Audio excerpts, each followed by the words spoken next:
औज़ुबिल्लाहिमिनश्शैतानिर्रजीम बिस्मिल्लाहिर्रहमानिर्रहीम। आज हमारी अल-बक़रा की आयत नंबर 38 है।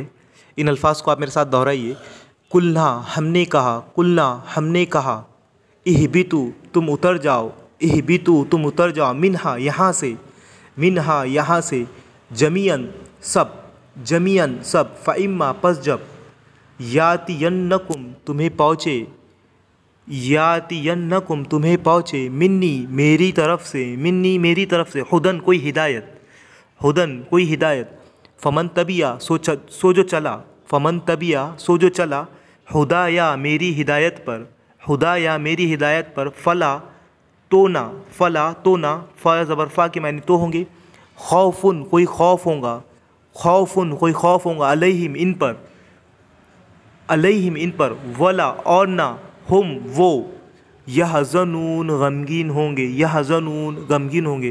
पूरी आयत का तर्जुमा इस तरह से होगा कि हमने कहा तुम उतर जाओ यहाँ से सब के सब, फिर जब तुम्हारे पास मेरी तरफ से कोई हिदायत आए तो जो मेरी हिदायत की पैरवी करेगा तो कोई खौफ और कोई गम उसे क़यामत के दिन ना होगा। इसके बाद वाली आयत इंशाल्लाह नेक्स्ट वीडियो में देखेंगे।